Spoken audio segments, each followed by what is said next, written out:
हरे कृष्णा। सभी भक्तों का स्वागत है आज श्रील प्रभुपाद जी की कथा, लीलामृत कथा में। हम चर्चा कर रहे हैं कैसे श्रील प्रभुपाद जी अमेरिका में कृष्ण भक्ति का पहला पड़ाव डाल रहे हैं और अनेक चीज़ों को पहली बार भक्तों को इंट्रोड्यूस कर रहे हैं। ऐसे कई तत्वों से, ऐसे कई कंसेप्ट से उन्होंने दीक्षा कराया। पहली बार वैदिक संस्कृति के अनुसार विवाह करवाया, दूसरी दीक्षा भी हो गई और पहली बार पब्लिक में हरिनाम संकीर्तन किया। ये सब चर्चा करने के बाद आइए आते हैं प्रभुपाद जी का अगला प्लान क्या होगा, अगली योजना क्या होगी। और ये सब न्यूयॉर्क के एक छोटे से स्थान में हो रहा है, लेकिन प्रभुपाद जी एनविजन कर रहे हैं कि मुझे एक टेम्पलेट तैयार करना है, मुझे एक बेसिक टेम्पलेट तैयार करना है कि यहाँ पे जो कुछ पूरे इस्कॉन में होना चाहिए वो सब यहाँ करके दिखाना है और धीरे धीरे वो दुनिया में फैल जाएगा। भगवान कृष्ण बोलते हैं अहम सर्वस्य प्रभवो मत्तः सर्वम प्रवर्तते इति मत्वा भजन्ते माम बुध भाव समन्विता। श्री कृष्ण बोलते हैं मैं ही सभी चीजों का स्रोत हूं। Everything starts from me. उसी प्रकार से श्री प्रभुपाद जी न्यूयॉर्क सेंटर को एक प्रकार का एक टेम्पलेट बना रहे हैं, यहां से बहुत सारी चीजें फैलने वाली हैं। एक बार प्रभुपाद जी को ऐसा आइडिया आता है कि हम क्यों ना हर संडे को एक स्पेशल प्रोग्राम करें जिसमें जितने भी हमारे संबंधित वेलविशर्स हैं, भक्त हैं, डोनर्स हैं, फ्रेंड्स हैं, वो सबको इनवाइट करें और सबको खूब प्रसाद खिलाएं, कथा हो, कीर्तन हो, विशेष रूप से बढ़िया प्रसाद का आयोजन किया जाए। तो ऐसा ही आइडिया जब ये योजना प्रभुपाद जी के मन में आई तो सब भक्तों ने सहयोग दिया। तो बोलते हैं रात को 11 बजे थे, शनिवार की रात्रि थी और सभी भक्त किचन में प्रभुपाद जी के साथ 4 5 6 जो लोग थे प्रभुपाद जी की सहायता कर रहे थे एक बड़ा फीस्ट बनाने के लिए, क्योंकि संडे को काफी लोग को बुलाया है फीस्ट के लिए। कीर्तनानंद और ब्रह्मानंद जी, कीर्तनानंद और ब्रह्मानंद जो उनके दो विशेष शिष्य हुए उस समय, वो विशेष रूप से किचन में सहायता कर रहे थे और प्रभुपाद जी उनको सिखा रहे थे कैसे कुकिंग करना है, विशेष रूप से जब काफी लोगों के लिए भोजन बनाना है। तभी कीर्तनानंद महाराज ने सजेस्ट किया प्रभुपाद जी को कि उन दिनों तो सन्यास नहीं हुआ है, लेकिन प्रभुपाद जी को सजेस्ट किया है कि हम इस प्रोग्राम को नाम देंगे लव फीस्ट। इतिहास सुनिए, देखिए आज जो इस्कॉन का हर मंदिर 700 800 900 सेंटर जितने होंगे पूरे विश्व में, हर सेंटर में संडे का ये कार्यक्रम बहुत प्रसिद्ध होता है, संडे फीस्ट जिसे बोलते हैं।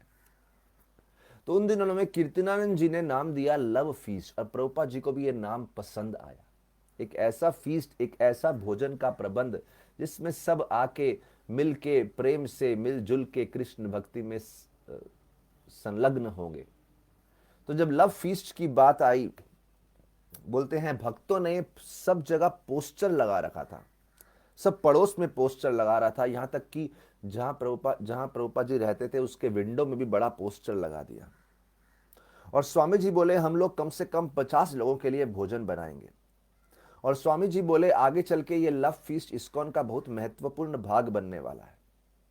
प्रभुपाद जी बोले प्रसादम मतलब कृपा, प्रसादे सर्व दुखा नाम हानि रस्य उपजायते प्रसन्न चेतसा हई आशु बुद्धिर पर्यवतिष्ठते। प्रसाद यानी कृपा, ये भोजन के माध्यम से लोग भगवान की कृपा को प्राप्त करेंगे और भगवान की कृपा को प्राप्त करके भक्ति में प्रगति करेंगे। ये बात पे वर्णन होने लगा, चर्चा होने लगी।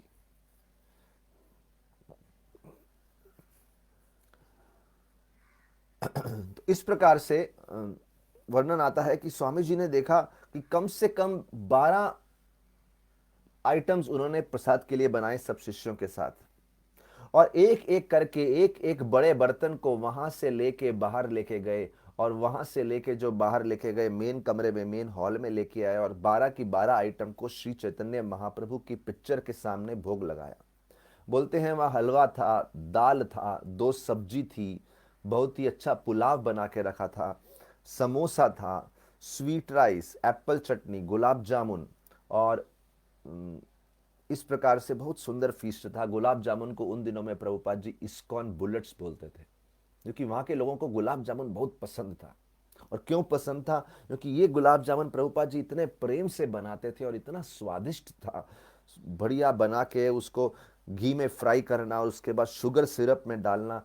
बोलते हैं प्रभुपाद जी एक जार बना के रखते थे हमेशा, जिसको भी चाहिए आके खा लो। और इस्कॉन बुलेट्स, बुलेट्स यानी जिस जो फाइट में काम आती हैं, प्रभुपाद जी बोले ये बुलेट्स मुझे माया के प्रति जो फाइट है उसमें काम आएगी। तो इस प्रकार से जो प्रसादम में इस्कॉन बुलेट्स देते, बोलते पहले कुछ लव फीस्ट, देखिए कोई भी चीज़ नया शुरू करते हैं तो जरूरी नहीं वहाँ पे लोग आएंगे, तो बहुत कम लोग आएंगे, हो सकता है धीरे धीरे बहुत कम, धीरे धीरे बढ़ते हैं। तो उन दिनों में बहुत कम लोग आते थे, मेनली डिवोटी ही रहते थे और डिवोटी ही दबा के खाते थे वो प्रसाद सुबह शाम। लेकिन धीरे धीरे प्रभुपाद जी ने बोला कि आप लोग हताश मत होना, कम लोग आएंगे तो बस करते रहो करते रहो करते रहो। अगर कोई चीज कंसिस्टेंटली होती रहे तो वो प्रभाव दिखाएगी। और वैसे ही हुआ, धीरे धीरे लोग बढ़ने लगे। सतस्वरूप महाराज बोलते हैं एक दिन उन्होंने बनाया ब्राह्मण स्पेगेटी। ये क्या था? चावल के आटे का बना हुआ नूडल्स था, जिसको उन्होंने घी में फ्राई किया और शुगर सिरप में शुगर के सिरप में पकाया था उसको। तो वो एक प्रकार का स्वीट नूडल्स हो गया। और उसके अलावा हलवा, पुष्पन्न चावल और पनीर भी था, समोसा भी था और अनेक प्रकार के ऐसे व्यंजन बनाए थे और सब कुछ इतना स्वादिष्ट था। सतस्वरूप महाराज बोलते हैं कि एक प्रकार का ये टेस्ट जो था हमें सभी तपस्या करने में प्रोत्साहन देता था, क्योंकि पूरा दिन हमको पूरा हफ्ता तपस्या करनी होती थी, ये नहीं खाना वो नहीं खाना, 4 नियम पालन करना है। तो हम वेट करते थे, ऐसे लगता था पूरे हफ्ते की तपस्या का रिवॉर्ड हमें मिल रहा है इस फीस्ट के द्वारा। ऐसे लगता था कि जो उन्होंने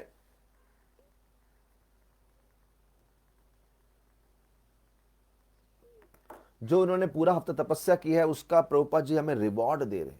प्रभुपाद जी बोलते हैं सतस्वरूप महाराज बोलते हैं हर एक आइटम का स्वाद मानो स्पिरिचुअल एक्सटेसी से परिपूर्ण, इतना स्वादिष्ट लगता था। बोलते थे एक्सटेसी से परिपूर्ण। बोले हम लोग बिगनर्स थे, नए थे, भौतिक जगत में थे, तो लगता था इस प्रसाद के द्वारा हम आध्यात्मिक जगत को प्राप्त कर लेंगे। बोले जब भी मैं एक प्लेट प्लेट प्रसाद लेता था तो मैं भगवान को धन्यवाद बोलता था कि मैं इतना पतित हूं, कृपया केवल इस स्वाद को चखने के लिए मुझे जीवन भर भक्ति में रहने दो, कृष्ण भक्ति में रहने दो। प्रार्थना करते थे बस मैं स्वामी जी की सेवा करूं, स्वामी जी जो हमें इतना प्रेम दे रहे हैं। और बोलते हैं एक एक आइटम को चख के बड़े प्रेम से, बड़े भक्ति भाव से, सम्मान से स्वीकार करते थे। बोले एक बार नहीं, 2 बार नहीं, 3 बार नहीं, कई बार सेकंड सर्विंग, थर्ड सर्विंग लिया करते थे। और हर बारी जब प्रसाद लेते तो मानो अपने आप को फिर से डेडिकेट कर रहे हैं हम भक्ति में, और अच्छे से डेडिकेट हो जाए और अच्छे से प्रगति करें। और धीरे धीरे अटेंडेंस बढ़ने लगी। सबसे बड़ी बात प्रभुपाद जी ये सब फ्री में खिला रहे थे। और धीरे धीरे आसपास के एरियाओं में बात फैलने लगी कि इतना टेस्टी और फ्री फूड मिल रहा है स्वामी जी के आंगन में। जनरली हिप्पी लोग आते थे, कभी कभी हायर क्लास के लोग आ गए, कभी कभी किसी हिप्पी विद्यार्थी के पेरेंट्स आगे देखने के लिए चल क्या रहा है यहाँ पे। और धीरे धीरे पूरा जो उनका टेम्पल का छोटा सा जो हॉल रूम था वो भरने लगा, और भर गया तो लोग उसके पीछे जो आंगन था आंगन में बैठ जाते, अपना पेपर प्लेट लेके प्रसाद से भर के आंगन में एक पिकनिक टेबल था या एक फायर एस्केप एरिया था, वहां बैठ जाते और अंदर जाके सेकंड और भर के आ गया बाहर बैठ जाते। ऐसे करके धीरे धीरे आंगन भरने लगा। और जैसे हम देखते हैं इस्कॉन मंदिरों में होता है, संख्या बढ़ती है, आंगन बढ़ता है। जब आंगन में लोग भरने लगते हैं तो पड़ोसी कंप्लेन करते हैं, अरे बहुत लोग आ रहे हैं आपके यहाँ, बहुत शोर हो रहा है, ये तो रेजिडेंशियल एरिया है, क्या कर रहे हैं आप। प्रभुपाद जी ने अपने शिष्य को बोला आप पड़ोसियों को भी बांट के आइए प्रसाद, अच्छा पीआर कीजिए, उनसे रिलेशनशिप बनाइए, उनको बताइए कि हम कितना हमारा कार्य कितना इम्पोर्टेंट है ये प्रचार कार्य। और स्वामी जी अपने कमरे में बैठते थे और 1-2 भक्त उनका प्रसाद लेके उनके कमरे में जाते थे। और उनको बताते थे कि लोग नीचे क्या फीडबैक दे रहे हैं, क्या लोगों का कमेंट आ रहा है। और प्रभुपाद जी वो सक्सेस के बारे में सुन के बहुत प्रसन्नचित्त होते।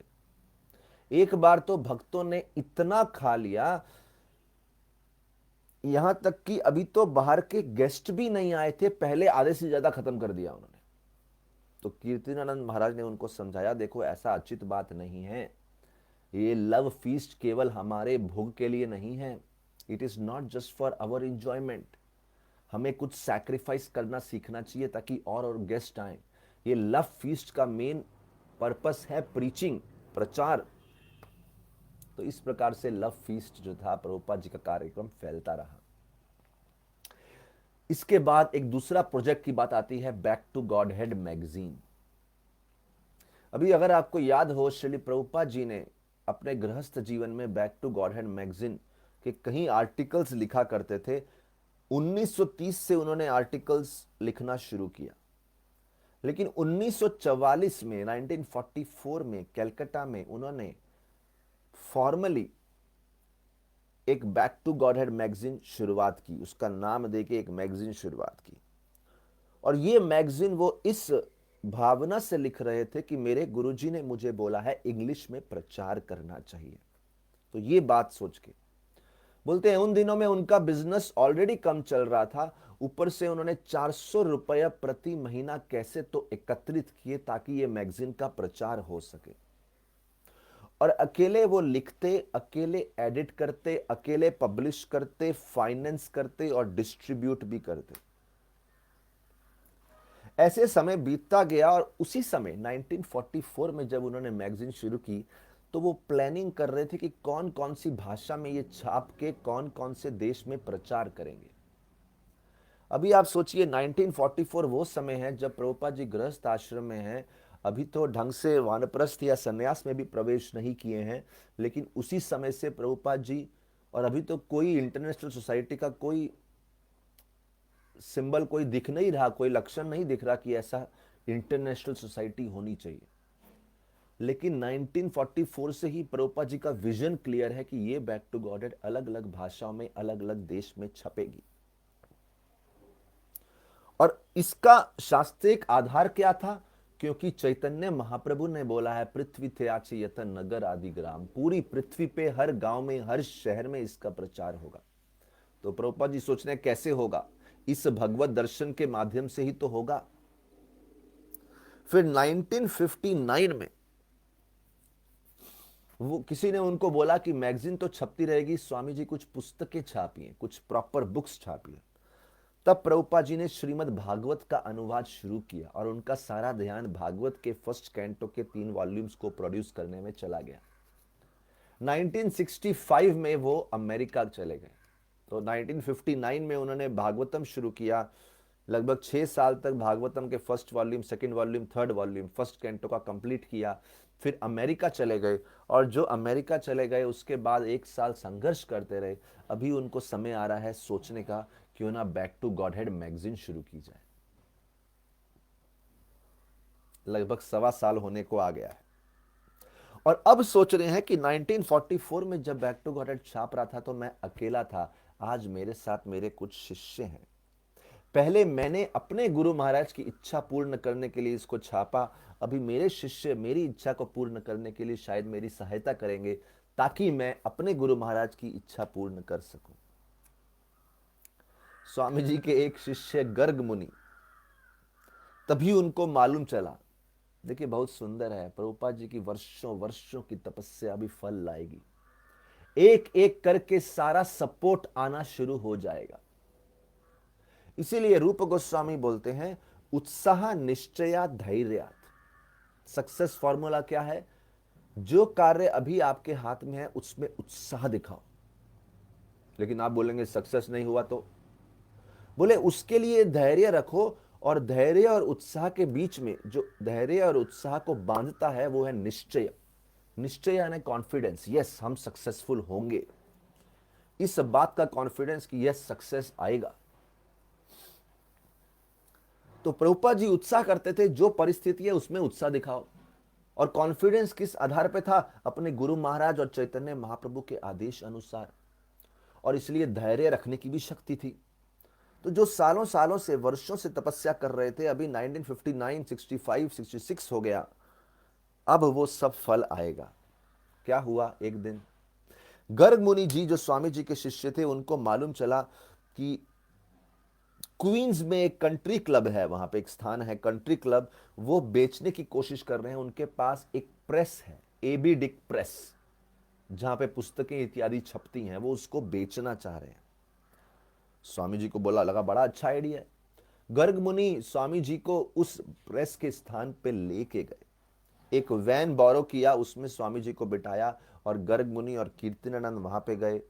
देखा प्रेस तो बड़ी पुरानी है। पूछा कितने की बेचोगे? उन्होंने बोला $250 की बेचूंगा। स्वामी जी ने मशीन को ध्यान से देखा और स्वामी जी ने वो मशीन के ओनर को बताया कि देखो, हमारा एक स्पिरिचुअल मिशन है, बहुत इंपॉर्टेंट है, भक्ति का प्रचार करना है, भगवान के ज्ञान का प्रचार करना है, उसके लिए हमें ये मशीन चाहिए। जैसे ही प्रभुपाद जी अपना मिशन समझा रहे थे, मैनेजर ने बोल दिया, अरे मेरे पास तो एक और प्रेस है, वो भी बेचना है, एक नहीं 2 प्रेस है। स्वामी जी ने बोला ठीक है, हमें, क्योंकि देखिए वो मालिक बोल रहा था $250 में एक प्रेस, स्वामी जी ने बोला मुझे $250 में दोनों दे दो। स्वामी जी ने, श्री प्रभुपाद जी ने ऐसा सुंदर प्रचार किया, उसको 2 मिनट में, कुछ मिनटों में उसको समझाया अपने मिशन के बारे में, और ऐसा सौदा कर लिया कि दोनों प्रेस $250 में दे देंगे।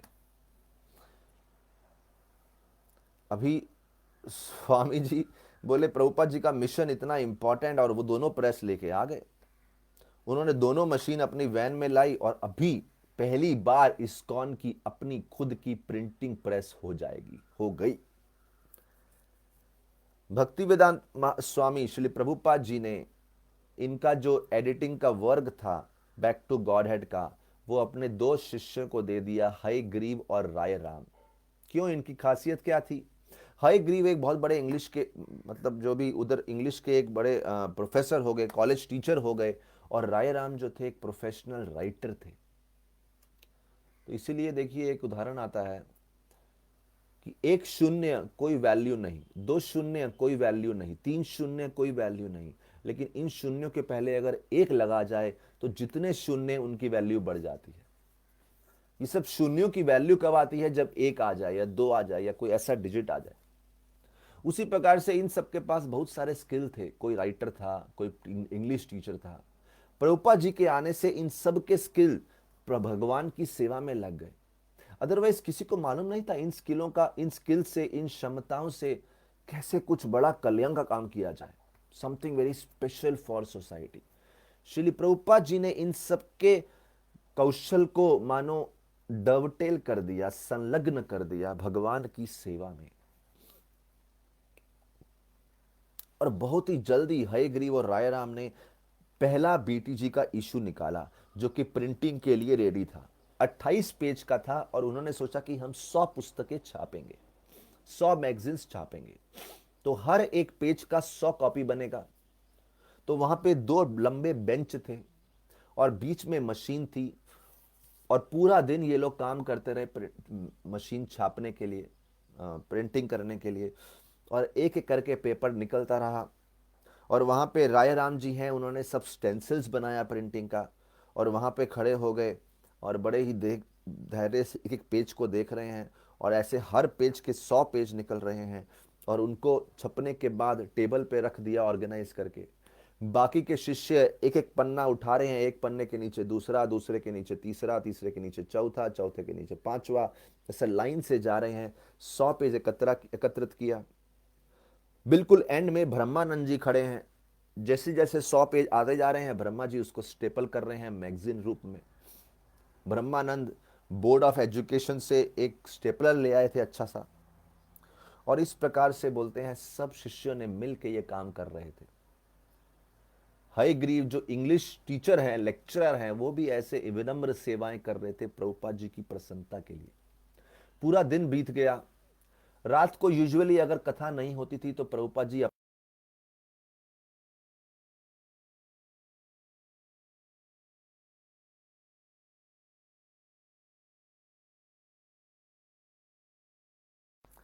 मतलब बाहरी रूप से ऐसा बातचीत नहीं कर रहे थे, बट कहीं ना कहीं हृदय में उनको समझ रहा है कि ये काम हम स्वामी जी के लिए कर रहे हैं। वो वाइब्रेशन पूरे हॉल में था। जैसे ही स्वामी जी पीछे से एंटर मारे, सबका ध्यान स्वामी जी की तरफ, और सबके हृदय में भावनाओं का मानो एक समुंदर उमड़ रहा हो। एक प्रेम का भाव उमड़ गया कि हम इनके लिए काम कर रहे हैं। सब लोग दंडवत किए। स्वामी जी बोले, नो नो नो नो, अपना काम कम करते रहो, करते रहो। सब समझ गए स्वामी जी ये देखने आए हैं, उनको बड़ा अच्छा लग रहा है। पहली मैगजीन अमेरिका में उनकी छप रही है।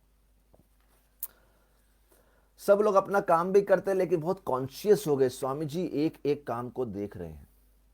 और प्रभुपाद जी बड़े ही गर्व से बोलते हैं ना, छाती चौड़ी करके ऊंचा सर देखते हुए शिष्यों की तरफ बोलते हैं, इस्कॉन प्रेस। बड़े खुश हुए, इस्कॉन की अपनी प्रेस। अभी सब मैगजीन स्टेपल हो गया। उनमें एक भक्त थे जगन्नाथ। जगन्नाथ का काम था डिजाइन, कवर डिजाइन करना। उन्होंने बहुत सुंदर राधा कृष्ण का चित्र बनाया, और वो कवर डिजाइन किया। और 1944 में जो प्रभुपाद जी ने इस मैगजीन का उद्देश्य रखा था, देखिए 1944 में जो प्रभुपाद जी ने मॉडल डिजाइन किया था, और इस मैगजीन का उद्देश्य आदर्श वाक्य जो रखा था, आदर्श वाक्य कह लो या नीति वाक्य कह लो, दैट इज द मोटो। वो जो मोटो डिजाइन किया था उसमें क्लियर लिखा था, Godhead is nescience, sorry, Godhead is light, nescience is darkness. तो गॉडहेड इज लाइट, ये भगवत भक्ति का जो ज्ञान है ये रोशनी प्रदान करेगा। निसाइंस इज डार्कनेस, निसाइंस जो अज्ञानता है वो अंधकार है। ये दो चीजें प्रभुपाद जी ने स्पष्ट अपने मैगजीन के पेज के पहला मोटो बनाया था, आदर्श वाक्य बनाया था। और यही बात आज फिर से 1966 में लिखी जा रही है, Godhead is light, nescience is darkness. Where there is Godhead there is no nescience. जहां कृष्ण तहां नाही माया रा अधिकार। तो ऐसा मोटो डिजाइन हो गया, मैगजीन डिजाइन हो गई, कवर हो गया। आज अगर आप भगवत दर्शन पढ़ते हैं, बैक टू गॉडहेड पढ़ते हैं, जाओ देवचिया गावा पढ़ते हैं, ये सब मैगजीन पढ़ते हैं, तो इस मैगजीन का अभी हम बिगिनिंग देख रहे हैं अमेरिका में। प्रभुपाद ने बोला अपने शिष्यों को, हर महीना आपको ये छापनी है, चाहे 2 पेज ही क्यों ना छापो, एवरी मंथ कंसिस्टेंटली होते रहना चाहिए, तभी सक्सेस मिलेगा। हर महीना छापना है मुझे। शायद आप सोच रहे होंगे अब ये मैगजीन बेचेंगे कैसे, कौन खरीदेगा? चिंता मत करो, आप बस छापो, बाकी सब अपने आप हो जाए। उन्होंने हयग्रीव को अपने कमरे में बुलाया। उन्हें 3, अच्छा, हयग्रीव की सेवा से इतने प्रसन्न थे। बड़े इंग्लिश के लेक्चरर हैं, इतनी सेवा कर रहे हैं बैक टू गॉडहेड मैगजीन के लिए। उन्होंने हयग्रीव को अपना श्रीमद् भागवत का 3 वॉल्यूम सेट गिफ्ट में किया। हयग्रीव जी बोले, थैंक यू वेरी मच, मेरे पास इतना अफोर्ड करने के लिए लक्ष्मी नहीं था देने के लिए, लेकिन आपने गिफ्ट किया, thank you so much. Prabhupada said कि अभी आपका सबसे बड़ा सेवा है कि बैक टू गॉडहेड को मैगजीन को इतना बड़ा कर दो, जैसे अमेरिका में टाइम्स मैगजीन है वैसा बन जाना चाहिए। और प्रभुपाद ने अपने सभी शिष्यों को बोला, आप सब इसमें सहयोग दीजिए, डल बैठे मत रहिए। आपको आता है या नहीं आता, कुछ ना कुछ लिखिए, मैगजीन में लिखिए, आपके भाव भगवान जरूर स्वीकार करेंगे। Do not keep sitting dull there, कुछ तो करिए प्रचार के लिए। ब्रह्मानंद और गर्ग मुनि जो 2 भाई थे, उन दिनों दोनों प्रभुपाद जी के बहुत ही प्रिय शिष्य, बहुत ही प्रिय शिष्य, उन्होंने बहुत सेवा की प्रभुपाद जी की। वो दोनों निकल पड़े बाईसाइकिल पे, और बोलते हैं उसी रात को बाईसाइकिल पे हर एक हेड शॉप पे जाके लोअर ईस्ट साइड में, और जितना दूर जा सकते थे, तब तक वापस नहीं आए जब तक उन्होंने 100 की 100 पुस्तकें बांट नहीं दी। और तब सबको समझा, रहे ये तो काम कर रहा है, प्रचार बढ़ रहा है, लोग स्वीकृति दिखा रहे हैं। और तब से देखिए, जब सक्सेस लोग देखते हैं तो लोग समर्पण दिखाते हैं, लोग देखते हैं कुछ लाभ हो रहा है तो पीपल डेडिकेट। सभी शिष्य मिल गए, कोई टाइपिंग के लिए, कोई एडिटिंग के लिए, कोई राइटिंग के लिए, कोई असेंबलिंग के लिए, कोई सेलिंग के लिए। और अब ये प्रभुपाद जी का प्रचार, उसमें वो अकेले नहीं थे, काफी लोग इस ज्ञान को वितरण करने में जुड़ गए। बीटीजी मैगजीन हो गया, अभी अगला प्रोजेक्ट लव फीस्ट हो गया, बीटीजी मैगजीन हो गया। अभी अगला प्रोजेक्ट जो आने वाला है वो सैन फ्रांसिस्को, वो प्रोजेक्ट न्यूयॉर्क में नहीं होगा, न्यूयॉर्क से बाहर होगा। अगर आपको याद हो, दो भक्त जिनका दीक्षा हुआ था, मुकुंद और जानकी, जिनका विवाह प्रभुपाद जी ने कराया था, शादी के कुछ समय बाद ही मुकुंद और जानकी वेस्ट कोस्ट में चले गए थे। वो स्वामी जी को बोले कि उनकी बड़ी इच्छा है इंडिया जाने की, इंडियन म्यूजिक सीखने की, लेकिन कुछ समय कारण से वो इंडिया नहीं जा पाए। कुछ हफ्ते बाद ही वो सैन फ्रांसिस्को में आ गए और उनके मन में ये आइडिया आया, क्यों ना प्रभुपाद जी के लिए एक कमरा किराए पे ले लें और स्वामी जी को यहां बुलाएं और यहां पे हरे कृष्णा संस्था का स्थापना करें। क्योंकि प्रभुपाद जी हमेशा बोलते हैं इंटरनेशनल सोसाइटी, तो क्यों न्यूयॉर्क में ही, क्यों सैन फ्रांसिस्को में करते हैं। प्रभुपाद जी जब शाम को अपने कमरे में गैदर होते थे अपने ग्रुप के साथ, सोमवार बुधवार शुक्रवार मिलते थे, तो हमेशा पूछते रहते थे, मुकुंद के यहाँ से कोई समाचार आया, मुकुंद क्या कर रहे हैं, क्या मुकुंद तैयार हैं मेरे उधर आने के लिए। महीनों तक स्वामी जी जाना चाहते थे वेस्ट कोस्ट। बोलते हैं जनवरी 1967 का पहला हफ्ता था, मुकुंद जी के यहाँ से एक पत्र आया। मुकुंद जी ने बोला, मैंने आपके लिए कमरा किराए पे ले लिया है, आप जल्द से यहाँ आ जाइए। स्वामी जी बोले, मैं जरूर जाऊंगा। यहाँ तक कि मुकुंद जी ने एक प्लेन टिकट भी भेज दिया। देखिए, प्रभुपाद जी जब अमेरिका आए थे तो जलदूत में आए थे, लेकिन अभी शिष्य साथ में एकत्र होकर प्रभुपाद जी के लिए धन एकत्र कर रहे हैं और एक प्लेन टिकट भी भेज दिया। मुकुंद जी ने बोला, देखो जहां पे मैं रह रहा हूं यहां एक बड़ा गैदरिंग हो रहा है, एक बड़ा उत्सव होने वाला है, गैदरिंग ऑफ द ट्राइब्स। यहाँ बहुत सारे हिप्पी एकत्र हो गए हैं और हम आपके लिए एक मंत्रा रॉक डांस, जहां पे लोग रॉक म्यूजिक का आनंद लेते हैं, वहां पे एक मंत्रा रॉक डांस उत्सव करेंगे, जहां पे आप आइए और हरे कृष्ण महामंत्र कीर्तन और कथा का कीर्तन और मंत्र का प्रचार कीजिए। स्वामी जी तो तैयार हो गए और ये समाचार मुकुंद जी ने फैला भी दिया कि स्वामी जी आ रहे हैं। लेकिन आप देखिए न्यूयॉर्क के भक्तों पे क्या बीत रही है। न्यूयॉर्क के भक्त सोच रहे हैं कि अभी प्रभुपाद जी स्वामी जी चले जाएंगे यहाँ से, उन्होंने कभी सोचा ही नहीं था। वो तो ये उनको तो इस बात की स्वीकृति नहीं हो रही थी। वो सोच रहे थे नहीं नहीं, स्वामी जी तो प्लेन टिकट को स्वीकार ही नहीं करेंगे, कैंसिल कर देंगे। बहुत सारे लोग इस बात की निंदा करने लगे, नहीं नहीं ये मुकुंद वहां पे क्यों बुला रहे हैं। कुछ लोग बोलने लगे, स्वामी जी की अच्छा देखभाल कौन करेगा। आप सोचिए, स्वामी जी के कुछ 12-15 ही शिष्य हैं न्यूयॉर्क में और वो इतने पोजेसिव हैं। वो सोच रहे हैं बस जिंदगी ऐसी ही चलती रहेगी, हम हमारा छोटा सा ये सुंदर सा परिवार है, स्वामी जी साथ में रहेंगे और ऐसे ही भक्ति चलती रहेगी, कीर्तन करते रहेंगे, नए नए उत्सव होते रहेंगे। लव फीस्ट हो गया, बीटीजी मैगजीन हो गया, कीर्तन हो गया और न्यूज़पेपर्स में हमारा नाम आ रहा है, टीवी में। बोले बस ऐसे ही चलता रहेगा। उन्होंने कभी सोचा ही नहीं था कि स्वामी जी न्यूयॉर्क के बाहर भी जाएंगे। स्वामी जी बोलते थे इंटरनेशनल सोसाइटी, लेकिन वो उसकी गहराई को समझे नहीं थे। और दूसरी बात, स्वामी जी रॉक म्यूजिशियन के साथ, नहीं नहीं नहीं, ये तो स्वामी जी के प्रति अपमान हो जाएगा, ऐसा वो सोचने लगे। और फिर सोचने लगे वहां जाके फायदा भी क्या, अरे मंदिर तो न्यूयॉर्क में है, back to Godhead magazine तो न्यूयॉर्क में है, हमारा सुंदर सा ग्रुप तो न्यूयॉर्क में है। और फिर ये भी सोचने लगे कि अगर स्वामी जी चले गए तो हमारे स्पिरिचुअल लाइफ का क्या होगा, हम तो सब छोड़ देंगे, हम तो सब कर रहे हैं क्योंकि स्वामी जी हैं, अगर वही नहीं तो हम भी नहीं। जितना ग्रुप था उसमें से 2-3 प्रतिनिधि मिलके प्रभुपाद जी के पास डरते हुए गए, मानो स्वामी जी को रोकना चाह रहे हैं। पहले तो बोले, अरे स्वामी जी अगर आप वहां चले जाएंगे वहां पे कौन केयर करेगा, कौन सपोर्ट देगा, मत जाओ, हमें नहीं लगता वहां पे जाके कोई फायदा होने वाला है। और दूसरा बोले, हमारा कौन ख्याल रखेगा।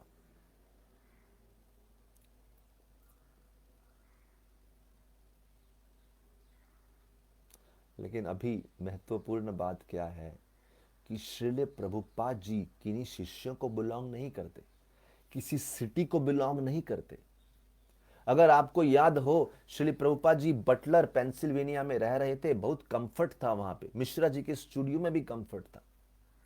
वहां पे रह के अमेरिका के कंफर्ट्स का आनंद लेके वापस चले जाते। लेकिन प्रभुपाद जी तो मिशन पे थे, पूरा गाड़ी को 5th गियर में लिया है, फुल स्पीड पे जा रहे हैं।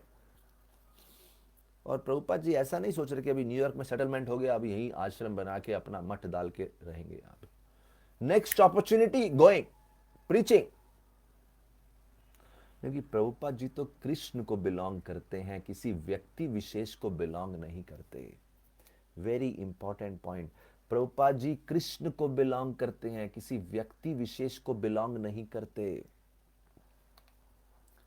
और इसीलिए क्योंकि प्रभुपाद जी कृष्ण को बिलोंग करते हैं, कृष्ण जो जो योजना दर्शा रहे हैं उनके सामने वैसे प्रभुपाद जी काम कर रहे हैं।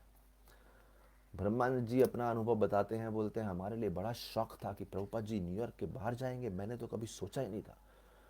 मुझे तो लगा न्यूयॉर्क तो क्या, न्यूयॉर्क में जो लोअर ईस्ट साइड छोटा सा कॉलोनी है इसके बाहर ही नहीं जाएंगे। और बात आ रही है सैन फ्रांसिस्को।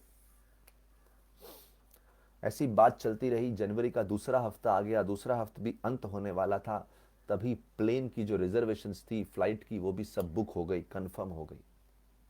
और ऐसा डिसाइड हुआ कि इन सब में एक भक्त है रणछोड़, वो प्रभुपाद जी के साथ जाएंगे। रणछोड़ ने अपनी कमाई से थोड़ा सा पैसा जुटाया और उस धन से अपने लिए भी एक टिकट खरीद ली।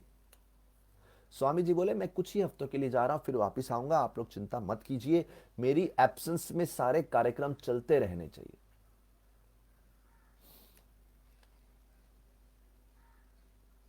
समय आ गया एयरपोर्ट पे जाने का। सारे के सारे जो स्टूडेंट्स थे, उनके शिष्य थे, वो तैयारी करने लगे, गाड़ी लेके आए, एयरपोर्ट कैसे जाएंगे, कोई पैकिंग कर रहे हैं उनका। और उनके जो मैन्यूस्क्रिप्ट्स जो उन्होंने राइटिंग्स किया था वो सब एक ट्रंक में पैक करके क्लोजेट में बंद कर दिया। कीर्तनानंद स्वामी को बोला, कीर्तनानंद आप सब चीज़ों का ध्यान रखिए। और सब लोग उस कमरे को देख रहे हैं, बोले ये कमरा बिना स्वामी जी के हम इमेजिन ही नहीं कर सकते। 6 महीने से यहाँ रह रहे हैं, 6 महीने से यहाँ रह के अनुवाद करते हैं, 6 महीने से यहाँ रह के हमारे साथ कई प्रकार का वार्तालाप करते हैं, अपने टाइपराइटर पे काम करते हैं, गीता और भागवत की टिप्पणियों पे काम करते हैं। कितने अतिथियों से इस कमरे में बैठ के उन्होंने बात की है। ये कमरा प्रभुपाद जी की वाइब्रेशन से परिपूर्ण है, ये कमरा प्रभुपाद जी के बिना कैसे रहेगा। विचार करने लगे। समय आ गया जाने का। और सोचिए ये न्यूयॉर्क की प्रभुपाद जी के लिए सेकंड विंटर है। पिछली विंटर में अगर आपको याद हो बड़ी हवाएं चल रही थी, बड़ी बर्फ थी और प्रभुपाद जी को समझ में नहीं आ रहा था ये नया है पूरा। और एक समय लाइट भी चली गई थी पूरे अमेरिका उस न्यूयॉर्क के एरिया में। तो उसी प्रकार से यहाँ पे सेकंड विंटर का अनुभव कर रहे हैं, लेकिन अभी अकेले नहीं है, साथ में काफी लोग हैं उनको सहयोग देने के लिए। ऑलरेडी कुछ लोग का दीक्षा हो गया है, न्यूज़पेपर्स में आर्टिकल्स छप चुके हैं, प्रभुपाद जी एक नोन फिगर हो गए हैं अमेरिका में। वृंदावन इसी के लिए तो छोड़ के आए थे। मिश्रा स्टूडियो से होते हुए कहीं जगह पे रहते हुए प्रभुपाद जी ने अपने गुरु भाइयों को लेटर लिखा था हेल्प करो, लेकिन उस समय किसी कारणवश उनको हेल्प अच्छे से नहीं मिल पाया। और यहाँ 26 सेकंड एवेन्यू में उनके शिष्य अपना सैलरी भी दे रहे थे प्रभुपाद जी को, जिस सैलरी के आधार पे प्रचार हो रहा था, खुद कमाते और प्रभुपाद जी को लाके दान दे देते। प्रभुपाद जी इन सब बात का चिंतन कर रहे हैं और सैन फ्रांसिस्को में बैठ गए, सॉरी कार में बैठ गए जो उनको एयरपोर्ट लेके जाएंगी सैन फ्रांसिस्को की तरफ। बोलते हैं उस समय कुछ लोग अभी भी अपने ऑफिस में थे, सत्स्वरूप और रूपानुग और ब्रह्मानंद अपने ऑफिस गए थे, लेकिन घर पे जो लोग थे वो छोड़ने के लिए गए प्रभुपाद जी को। आइए देखते हैं 16 जनवरी 1967 में सैन फ्रांसिस्को में क्या हुआ, प्रभुपाद जी का स्वागत कैसे हुआ। अभी देखिए, मुकुंद और जानकी ने बोला था आपके लिए एक जगह रेंट पे लिया है, एक मंदिर रहेगा और मंदिर के दूसरे पास वाली बिल्डिंग में तीसरे माले पे 3rd फ्लोर पे 32 नंबर फ्लैट में 3 कमरे रहेंगे, वो आपके लिए रहेगा। इतना बड़ा व्यवस्था करके रखा है। प्रभुपाद जी फ्लाइट से उतरे और देखा, बोलते 50 से ऊपर लोग एकत्रित हुए थे प्रभुपाद जी का वेलकम करने के लिए। अब आपको याद हो पहली बार जब प्रभुपाद जी बॉस्टन में उनका जलदूत जहाज आया था, कोई वेलकम करने वाला नहीं था प्रभुपाद जी के लिए। और अभी 1 साल लगभग प्रभुपाद जी यहाँ पे रहे हैं अमेरिका में, 1 सवा साल। और एक सिटी से दूसरे सिटी में जा रहे हैं, ऑलरेडी 50 लोग उनका वेलकम करने के लिए रेडी हैं। ऐसा प्रभाव, ऐसा प्रमोशन मुकुंद और जानकी ने किया था। बोले सब अतरंगी वेशभूषा में थे, कोई ऐसा बड़े रिफाइंड लोग नहीं दिख रहे थे, बहुत सारे तो हिप्पी कल्चर से थे। सब लोग वेलकम करने के लिए गए और सोचिए पूरे एयरपोर्ट में एक खुशी का माहौल हो गया था, सब कीर्तन कर रहे थे। बोले प्रभुपाद जी के फ्लाइट से उतरने से पहले 1 घंटा कीर्तन होता रहा, 1 आवर।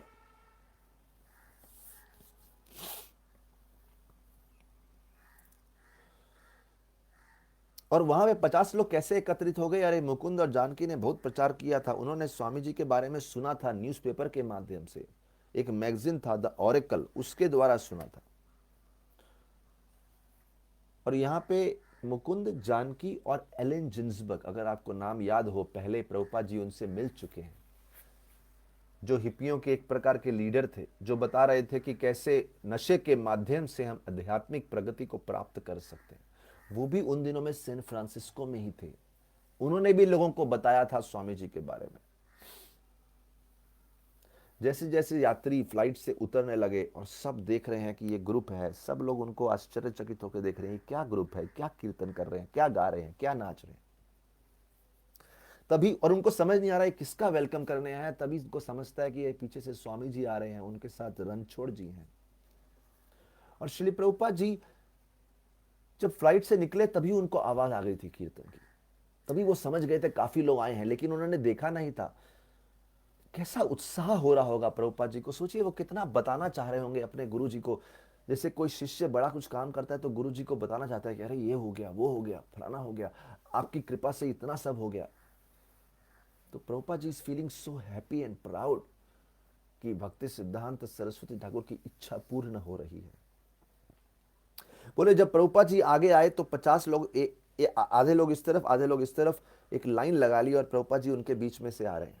और सब लोग उनके लिए इंसेंस और फ्लावर्स और अनेक चीज एकत्र करके गिफ्ट में दे रहे हैं, फ्लावर्स।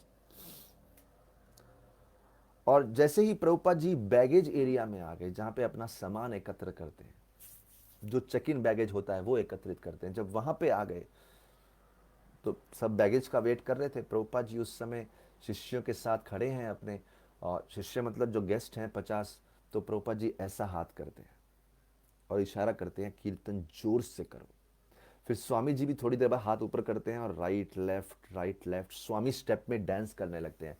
पहली बार अमेरिका का कोई एयरपोर्ट इस दृश्य को देख रहा है, स्वामी जी अपने शिष्यों के साथ हरिनाम संकीर्तन में नृत्य कर रहे हैं, मानो श्री चैतन्य महाप्रभु की कृपा सैन फ्रांसिस्को में अवतरित हो गई।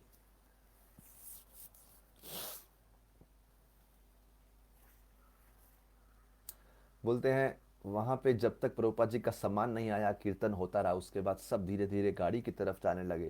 प्रभुपाद जी को भी उनकी गाड़ी की तरफ ले गए, उनके लिए बहुत सुंदर एक ब्लैक 1949 कैडिलैक फ्लीटवुड गाड़ी अरेंज की थी। और स्वामी जी पीछे की सीट में बैठ गए, गाड़ी में मुकुंद भी थे, एलेन जिन्सबर्ग भी थे। गाड़ी चली। स्वामी जी को ध्यान में आया, एक व्यक्ति उनको मिले थे, हार्वे कोहेन, जो उनको न्यूयॉर्क में मिले थे 1 साल पहले और सैन फ्रांसिस्को में शिफ्ट हो गए थे। प्रभुपाद जी ने बोला वो कहाँ है? मुकुंद ने बोला अरे वही तो ड्राइविंग कर रहे हैं गाड़ी को। लेकिन वो हार्वे कोहन का, उन्होंने इस प्रकार का कुछ हैट पहन के रखा था, प्रभुपाद जी ने पहचाना नहीं था उनको। प्रभुपाद जी बड़े खुश हुए और हार्वे कोहन बोले welcome to San Francisco Swami ji. Prabhupada ji सोच रहे थे सैन फ्रांसिस्को पूरा पश्चिमी दिशा में है अमेरिका के, और पश्चिमी दिशा में ऐसा शास्त्रों में कहा गया है जितना आप भारत से दूर होते जाएंगे, जितना पश्चिमी तट पे जाएंगे, उतना अध्यात्म का स्वीकृति कम होते जाएगा। लेकिन प्रभुपाद जी सोच रहे हैं आज इस सबसे पश्चिमी कोने में इतना सुंदर एयरपोर्ट पे कीर्तन हुआ, ये चैतन्य महाप्रभु की भविष्यवाणी को सिद्ध करता है। प्रभुपाद जी स्मरण कर रहे हैं भारत के उन पलों का जब काफी सारे गौड़ीय भक्त बैठ के विचार कर रहे थे, क्या सच में ये भविष्यवाणी कभी सिद्ध होगी? इज इट जस्ट सिंबॉलिक और इज इट अ रियलिटी? वो सोच रहे थे ऐसा। और प्रभुपाद जी सोच रहे हैं देखो आज ये सिद्ध हो रही है। जितना पश्चिमी एरिया होगा, वेस्ट होगा, उतना उसका भक्ति से दूरी हो जाएगी। लेकिन हम तो यहाँ देख रहे हैं इतना भक्ति में उत्साह दिख रहा है। मुकुंद उनको टेंपल में लेके गए, टेंपल दिखाया, 3 कमरे दिखाए जो उनके लिए लिखे थे, और टेंपल के बाहर एक बड़ा बोर्ड ऑलरेडी लगा के रखा था, श्री श्री राधा कृष्ण टेंपल। प्रभुपाद जी के आने से पहले ही मंदिर खुल चुका था। प्रभुपाद जी के शिष्यों ने ऐसा उत्साह दिखाया था।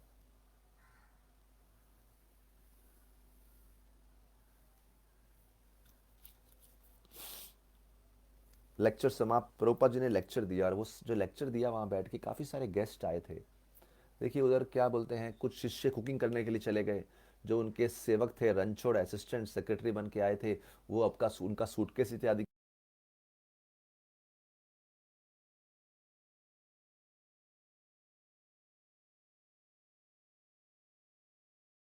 कर रहे हैं ये प्रोसेस को लेने के लिए। और उसी क्राउड में बहुत सारे रिपोर्टर्स भी आए थे, बड़े बड़े न्यूज़पेपर, एग्जामिनर्स, क्रॉनिकल, ऐसे न्यूज़पेपर के रिपोर्टर्स भी आए थे। उसमें से कुछ रिपोर्टर्स ने बोला, क्या आपको लगता है आप जितने भी सैन फ्रांसिस्को के लोग हैं, हर प्रकार के व्यक्ति को कृष्ण भक्ति में स्वीकृति देंगे? प्रभुपद बोले, कोई भी हो, किसी भी जाति का हो, ऊंचा हो, नीचा हो, कोई भी भौतिक दृष्टि से कैसा भी हो, आध्यात्मिक दृष्टि में सब वेलकम है। स्वामी जी बोले, अरे हिप्पी इत्यादि नहीं, हम आप लोग को भी बुलाने आए हैं। स्वामी जी उस समय परवाह नहीं कर रहे कि पेपर में क्या छापेंगे। स्वामी जी सोच रहे हैं रिपोर्टर आए हैं, इनको प्रचार करो, इनको भक्ति दो। रिपोर्टर बोलते हैं, एक व्यक्ति को आपके संस्था का मेंबर बनने के लिए क्या करना पड़ेगा? तो देखिए उस समय स्वामी जी ये डर नहीं रहे कि अरे इन नए लोग को इतना भारी बोल देंगे तो क्या। वो स्पष्ट ऑनेस्टी से बोल रहे हैं, आपको हमारी संस्था का मेंबर बनने के लिए 4 नियमों का पालन करना पड़ेगा। व्याभिचार, इलिसिट सेक्स नहीं करना, गैम्बलिंग, जुआ इत्यादि नहीं करना, इंटॉक्सिकेशन, नशा नहीं, मीट ईटिंग, मांसाहार नहीं। देखिए वहां के लोगों का जीवन इन्हीं चीजों पे चलता है, और प्रभुपाद जी बिना डरे सीधा बोल रहे हैं, क्योंकि प्रभुपाद जी ये केयर, ही डजंट केयर लोग क्या सोचेंगे। वो बोल रहे हैं जो प्रमाणिक होगा वो आएगा। रिपोर्टर ने पूछा, क्या आपके नशे के परिभाषा में एलएसडी, मैरिजुआना इत्यादि भी आते हैं?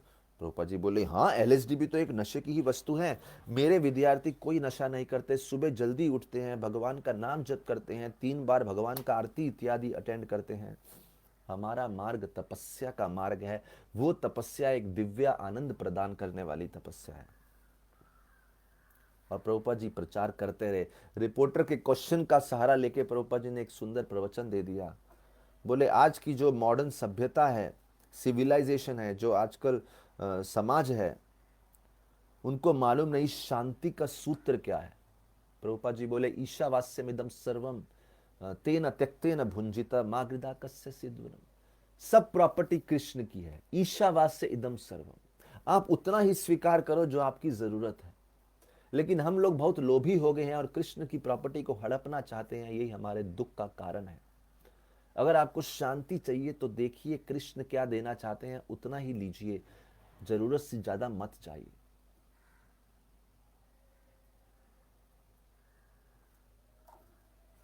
सारे रिपोर्टर्स चले गए। स्वामी जी अपने युवा विद्यार्थियों के साथ चर्चा करते रहे, और बहुत सुंदर कैजुअल टॉक हो रहा है। मुकुंद जी की वाइफ जानकी ने पूछा, स्वामी जी फ्लाइट कैसी थी? प्रभुपाद जी ने बोला, अरे फ्लाइट में बैठ गए तो सारी बिल्डिंग छोटी छोटी माचिस की डिब्बियों जैसी दिखती हैं। और प्रभुपाद जी बोले, कान में बहुत प्रेशर हो गया, वो तकलीफ हुई, वो बताने लगे। और तभी मुकुंद के साथ जितने यंग स्टूडेंट्स आए थे वो सब प्रभुपाद जी को बोले, हम आपकी सहायता करने चाहते हैं इसको प्रचार करने के लिए। प्रभुपाद जी एक एक करके जितने गार्लैंड्स उनको ऑफर किए गए थे, एक एक करके सब गार्लैंड निकाला, और कुछ गार्लैंड्स अपने स्टूडेंट्स को भी दे दिए। अंत में उन्होंने एक मोतियों का जो हार उनको पहनाया था, सुंदर नेकलेस टाइप का पहनाया था, उसको बार बार प्रभुपाद जी देखते रहे। और प्रभुपाद जी अप्रिशिएट कर रहे थे कि जिसने भी बनाया है कितने भक्ति भाव से बनाया है, उस सेवा को प्रभुपाद जी अप्रिशिएट करते रहे। फिर जब स्वामी जी का लंच बन के आ गया तो रणछोड़ ने उसमें से, स्वामी जी ने स्वयं उस लंच में से थोड़ा थोड़ा सब गेस्ट को दिया। फिर स्वामी जी ने बड़े प्रेम से लंच लिया, और जो उनके सेवक रणछोड़ थे उन्होंने बड़े प्रेम सम्मान से सबको रिक्वेस्ट किया कि स्वामी जी को थोड़ी देर विश्राम करने दीजिए। सब लोग स्वामी जी के कमरे से बाहर आ गए, लेकिन जब हॉल में एकत्रित हुए तो सब लोग बात कर रहे थे कि जैसा उन्होंने आशा किया था उनसे कहीं बढ़ चढ़ का, उससे कहीं अच्छा एक्सपीरियंस हो गया। देखिए बहुत इंपॉर्टेंट होता है, मुकुंद ने इतने सारे स्टूडेंट्स को बुलाया कि आपको स्वामी जी से बुलाएंगे, लेकिन आदमी सोचता है कि अरे अ, अगर ये लोगों को डिसअपॉइंटमेंट हुआ तो, ये लोग को अच्छा नहीं लगा तो। लेकिन बोलते हैं स्वामी जी के अंदर ऐसा कृष्ण भक्ति का आकर्षण था, तुम्हारा हृदय सदा गोविंद विश्राम, स्वामी जी के हृदय में तो गोविंद विश्राम करते हैं। तो उनके आने से किसी को जैसा एक्सपेक्टेशन था उससे कहीं ज्यादा अनुभव हुआ, नो डिसअपॉइंटमेंट एट ऑल। उस दिन रात को टेलीविजन पे 11 बजे और कहीं न्यूज़पेपर्स में स्वामी जी के बारे में न्यूज आया। न्यूज़पेपर में लिखा था स्वामी invites the hippies, Swami ji आमंत्रण दे रहे हैं, आइए कृष्ण भक्ति का लाभ लीजिए। एक पेपर में लिखा था क्रॉनिकल में, एक साधु भारत से आए हैं और एलन जिन्सबर्ग बोलते एलन जिन्सबर्ग बोलते हैं ये साधु हैं, बहुत सुंदर प्रचार कर रहे हैं, एक कंजर्वेटिव लीडर है। देखिए कंजर्वेटिव लीडर हैं, जैसे ही ये बात प्रभुपाद जी ने सुनी कि प्रभुपाद जी को कंजर्वेटिव लीडर कहा गया है। अभी देखिए कंजर्वेटिव जो लीडर होता है, कंजर्वेटिव यानी जो बहुत एकोमोडेटिव ना हो, लिबरल ना हो, बहुत ही रिजिड हो, बहुत ही नैरो माइंडेड हो। तो जैसे ही प्रभुपाद जी को अखबार में कंजर्वेटिव डिस्क्राइब किया था, प्रभुपाद जी बोले conservative, I am not conservative, हमारी संस्था में सब अलाउड है। अरे चैतन्य महाप्रभु तो स्त्री को तरफ देखते स्त्री की छाया भी नहीं पड़ने देते थे, लेकिन हमारे संस्था में इस्कॉन में तो पुरुष स्त्री कोई भी जाति के लोग, कोई भी परिस्थिति के लोग, कोई भी पदवी के लोग सब अलाउड है। ये लोग कंजर्वेटिव क्यों बोल रहे हैं मेरे को? किसी ने बोला प्रभुपाद जी कंजर्वेटिव इसलिए बोल रहे हैं क्योंकि आपने ये जो 4 नियम बताए हैं, no illicit sex, no gambling, no meat eating, no intoxication. Prabhupada ji बोले वो नहीं बदल सकता, ये तो भगवत गीता के नियम है, इसको तो कदापि नहीं बदलने वाले, जिसको चाहिए ले लो, जिसको ये संस्था नहीं चाहिए मत लो, this is our strict policies. लेकिन अदरवाइज कोई कंजर्वेटिव नहीं, हमारा मूवमेंट उदार है, सब लोग वेलकम है, हमारा स्टैंडर्ड स्ट्रिक्ट है, लेकिन हम सबको एकोमोडेट करते हैं। आइए सब लोग कृष्ण भक्ति का लाभ लीजिए। और सैन फ्रांसिस्को में प्रभुपाद जी अपना सक्सेस देख रहे हैं। आइए सैन फ्रांसिस्को के बारे में और कथा करेंगे अगली बार। आज के लिए कथा को यहीं विराम देते हैं। श्रील प्रभुपाद की जय, समवेत भक्तवृंद की जय। Thank you very much. Hare Krishna.